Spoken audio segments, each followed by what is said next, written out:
Hey, thanks for joining us. This is Seth Klebe, the host of Watch the Tech. I am beyond stoked for my guest tonight. Before they come in, I want to tell you a little bit about the watch that I'm wearing tonight for the show. It's not on my wrist right now. It's actually currently in its box, which it has not been in for probably years. But I've got to actually hand it to Rolex. They make great boxes, and let's be honest, if you have a couple of watches, these things probably never see the light of day, but just a moment for Rolex box appreciation. So let's actually see what's inside and then ultimately what I'm going to be wearing.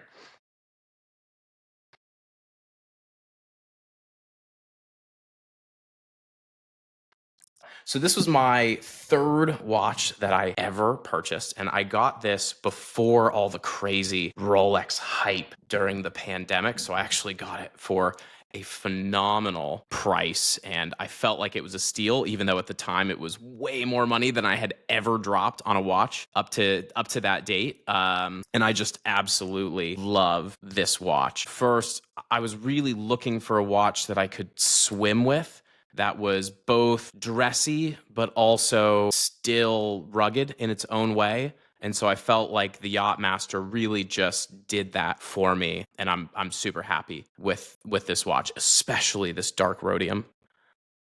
I mean, even inside, it just pops. And that second hand is actually where the Watch the Tech logo comes from. That second hand, that blue, I tried to match that as closely as possible in the Watch the Tech logo. Other things that I love about this watch, the case shape. It is way thinner than a Submariner. I don't love super chunky watches, so the smooth lines really did it for me. Also, the weight of the watch, it's pretty pronounced for a watch of this size because of this platinum bezel that we have here too, which is just it's a creamy sound. That's the best way I can describe it. So let's give it a little whirl.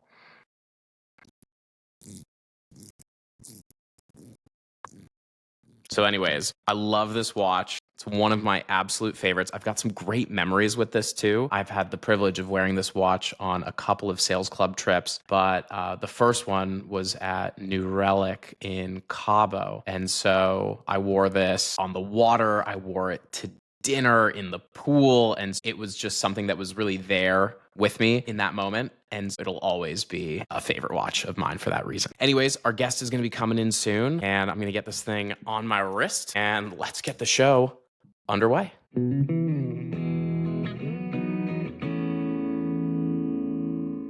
Marco Negrete, welcome to Watch the Tech. How are you doing? Good, man. I'm excited to talk about it. I do want to preface this by saying I am not qualified to talk about watches. However, I have a lot to say about collector culture and the crossovers between that and sneakers. So we'll touch on that a little bit. Definitely. Well, I'm really excited for the conversation for a couple of reasons. First, like you said, you're newer to watches, which is just exciting. I think anyone like myself who's been collecting for a really long time, it's going to give us an opportunity to kind of like go back in time and like feel a little bit of that nostalgia. So I'm excited for that. But, second, you and I have known each other for over 10 years at this point. We met summer of 2013 when we were in the trenches as interns at our favorite payment tech company, WePay, which has since been acquired by Chase. It was the work we did that summer. Right, exactly. I think we were the only employees that actually made money for the company during that summer. But since then, you've been super busy, and some of your more recent roles is you worked at Complex as a writer and editor. And I mean, Complex is probably one of the most like culturally relevant media sources of our generation. And then also, like, you spent a number of years at Nike as an editorial lead for the Jordan brand. And then most recently, you've been at SoleSavy for over 3.5 years as the head of content and communications. So before we jump into a little bit on watches, would you mind giving the listeners and people watching a rundown of like what exactly is SoleSavy? Yeah, sure thing. SoleSavy is a startup in the sneaker tech space that was founded in 2018, and we built an end-to-end platform for people who love shoes. Which look at it through the lens of watches, right? The watch comes out, from what I can understand, really hard to get. The demand is crazy. probably a lot of times end up having to go to the aftermarket to find that watch. What we have done is we've built software and an infrastructure and an online community where we give you the best possible chance to get the sneakers, or like in the case of the watch example, the watch, before you have to resort to the aftermarket. So we really try to educate our subscribers and our members about upcoming releases, what is going to be their best option to get it. So we have a couple of apps to help people get shoes when they drop, and then we have a marketplace that is there for people when they decide to move on from shoes or they want to buy a shoe that they missed out on. And we've done our best to keep the fees basically nothing, so you're not getting charged hundreds of extra dollars on top of what you're already spending, which is a premium for fees and stuff like that. So basically, an end-to-end sneaker platform for people who love shoes. And then also, I run our content and our PR, so I run our media side. Just like watches, social and content is a huge part of sneaker culture if you're trying to be a player in that. So that's where I spend a lot of my time, but also just supporting the tech stuff as needed. Very cool. So before we decided to film this together, you gave the disclaimer that your interest in watches was just starting out. So I'm curious, like, why now? Why 2024 is the year where Marco starts looking at watches? Well, first I say that because every industry seems to be full of people who want to be experts immediately. In sneakers, I say the rush to be an OG, because if you're like an OG collector, you're a guy who knows his stuff. You probably grew up collecting or at least loving shoes. And the internet and social media in particular let people skip a lot of steps, and it almost feels like it's not cool to be a beginner anymore or a novice. Everybody, if you're not an OG or an expert and have this collection worth all this money, you don't matter. And like you said at the start of the show, I think that's one of the most fun parts about collecting, is that first, because you're getting so excited, you're being introduced to these brands, you're not an expert yet. And that happens a lot in sneakers. So I thought it was important to say. I get a little frustrated when I see people presenting themselves as experts on a subject, and it's like, dude, it's okay to be a beginner. It's okay to want to learn. And that's where I'm at right now. And I will say 2024 is the year for me. I'm older now. Shoes were a big part of my childhood, and they're still a big part, as you can see from behind me, of my current adult life. But I sure do. I think in your 30s, you're starting to think about other things. And so now, as I'm getting I'm a little bit more stable in my life and my career, and I'm starting to expand things that I'm interested in. I think your taste just develops as you get older as well. And I have a good friend who is a crazy watch collector, and he transitioned from him and I became good friends in college because he was a sneaker guy and a fashion guy. He still loves fashion, but now watches are his thing. So it's funny because he would tell me over the years, like, dude, like you're gonna get the bug. I don't think I have the bug yet, because to have the bug, you also have to have the wallet when it comes to watches. So it's not as easy to immediately build a collection in watches, but I think that's what makes it cool, because you get so much more excited about that first one, or that one that's your kind of grail. Just the same way I thought about shoes when I was, 10 years old and I just could get one pair a year. Like that pair, ended up defining that year for me as far as who I was, my confidence, my style, etc. Yeah, definitely. I think with watches, like, you can go at your own pace. And like, I also believe like it doesn't have to be an expensive hobby. It just depends on like what your preferences are. And, of course, like you might have champagne tastes, but more of a wallet for Bud Light. Like sneakers, you could find a classic iconic shoe for $70, or if you want the hottest collaboration of the year and you have to pay resale for it, you might be paying tens of thousands of dollars. And you cannot buy taste. 100%. Right? 100%. Yes. Well, what is the first watch you got for yourself? Because I'll admit, like, you gave me a preview when we were just texting, and I had no idea what was going on. And like, I'm still learning plenty of new things about watches, even though I host a watch podcast. So show it and tell me a little bit about this watch and how you came to find it. Sure, yeah. So this watch is let me I have the box here too, because as a sneaker guy, you gotta save the box. And I'm sure it's the same with watches too. But this is right. You save the box, and then you look at it like the day you get your watch, and then you promptly put it in a closet, and it never gets touched again. 100%. So I have the Noah, which is a menswear brand based out of New York City, and Timex collab on their moon phase tank style watch with a genuine or genuine leather band. And this is a watch that maybe didn't make a ton of noise in the watch community, but made a ton of noise on my side of the internet, which is sneakers and streetwear. Noah is a really well-respected brand. Again, does menswear. Their founder is also the creative director of J. Crew. I have a couple pieces from them. They're not my favorite brand, but a brand that I respect. Sure. And this thing just popped up on my feed one day, and it was the coolest thing I had seen in a long time. The Cartier tank trend just kind of blew up, at least like on social media and TikTok. And there's just something so elegant about it. So I started doing more research on the Cartier tank and just tanks in general. You start to Right. realize how many historical figures have worn a tank, both Cartier and not. When it comes to like, there's an iconic photo of Muhammad Ali wearing it. It just feels so stylish and cool. JFK had a tank, and there's a famous photo of him doing it. And to me, it's like I had changed my mind of like maybe a year ago that my first big watch purchase was going to be a Cartier tank, and then this came in at such a nice price point at about I think 250, and so I was like, Yeah. oh, this is a perfect training wheels watch for me, I think. Gateway drug, got it. But also, when you start referencing historical characters and the watches that they're wearing, you're already a couple levels deep, my friend. Well, I like that the Timex Noah watch, it's got some of the Cartier tank DNA, right? It's very clear that it's got the rectangular shape, the hour markers as well. Are those Roman numerals? Yep, Roman numeral. Okay, Roman numeral. Railroad style or train style. Yeah, minute track. Yep. Classic. Well, yeah, like that's actually very Cartier. So, like the inspiration of that in a tank, like they really are cousins. I read while doing research on this because every outlet that I read, whether it's like a GQ or an Esquire or places like that, covered this watch because of the crossover and because watches are just kind of on trend right now in menswear.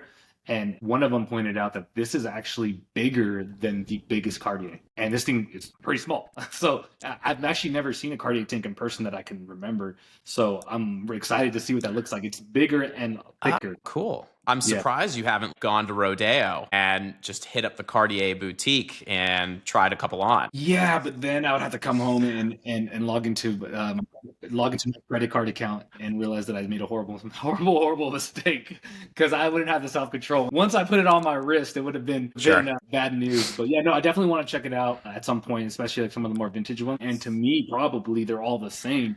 And that's the way people talk about sneakers. Like I have a shoe right here. This is a 1985 Jordan 1. And I also have 3 other pairs that look just like that. That nobody would be able to tell the difference. I could tell you the difference.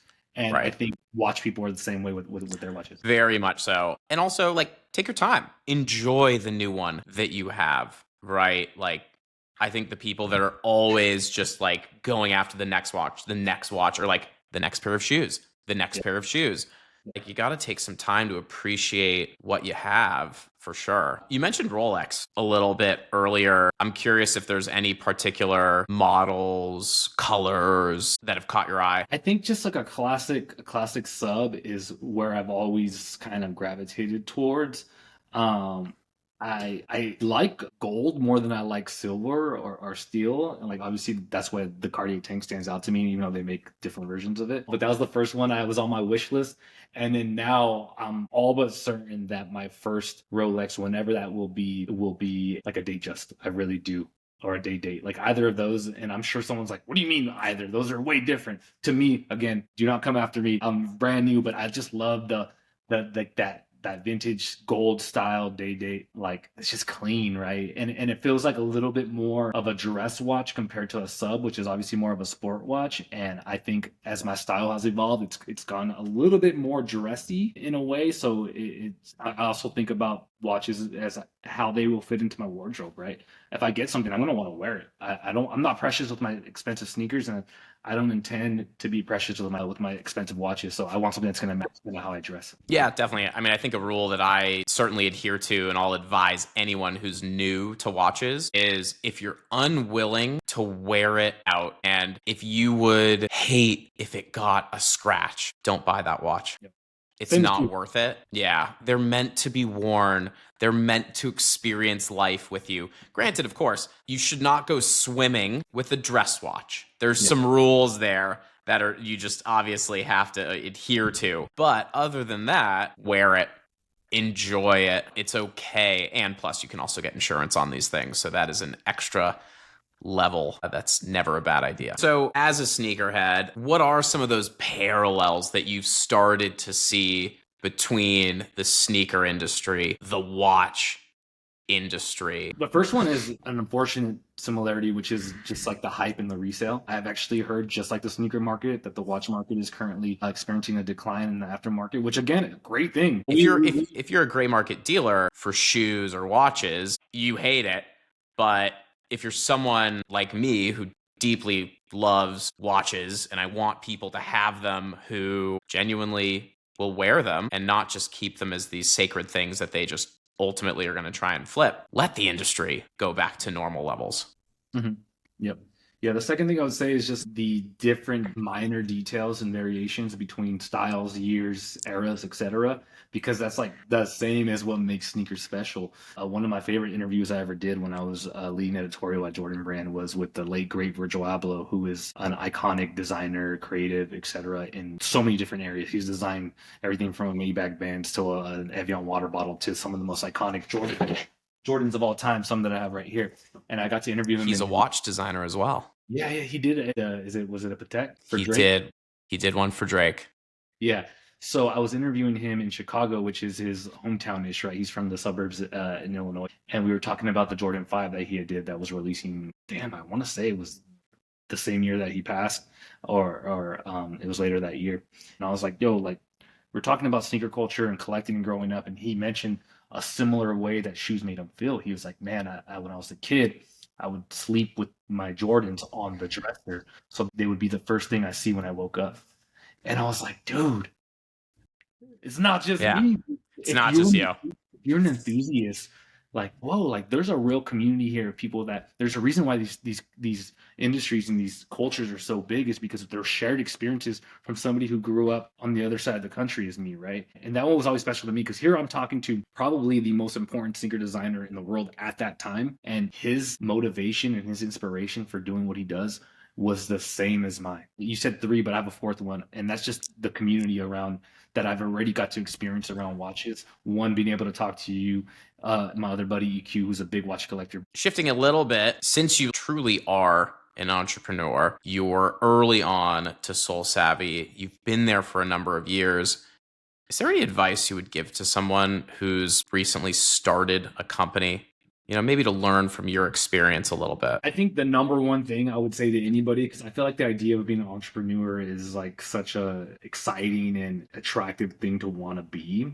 But if you're not passionate about what it is you're building, in my case, sneaker industry stuff, it's not worth it because it's really difficult. Most startups fail. We all know that. If I wasn't passionate about sneakers, I wouldn't have lasted in this sort of environment. Again, trying to build something that the world has never seen before is hard enough, and then try to get people to adopt it when there are companies that are directly competing with you that have billions of dollars is tough. Like, if you're going to build it, you probably want to love it. I agree. That's perfect. Well, Marco, thank you so much for coming on. Let the audience know what's the latest going on with SoleSavy. If you like shoes at all, I would recommend you download Drops by SoleSavy. That's going to give you all the latest sneaker news, as well as access to raffles for every sneaker in the whole world that's about to drop. So if next year there's a Jordan or a Kobe or a New Balance that you want and you don't know where to start, that'll tell you exactly what to do. Our second one is Collect by SoleSavy, and you will find the best prices in the entire world for sneakers there. Authenticated for free online, shipped directly. It's a community of people swapping shoes for retail and below, which is rare when it comes to hyped up sneakers. Nice. Well, you heard it here first. Buy sneakers, buy watches, enjoy the ones that you buy. Once again, thank you so much, Marco. This was an absolute pleasure. For those listening and watching, if you enjoyed this episode, please like and subscribe. That stuff really matters. And also, if your company would like to sponsor an episode, shoot me an email at watchthetechpod@gmail.com.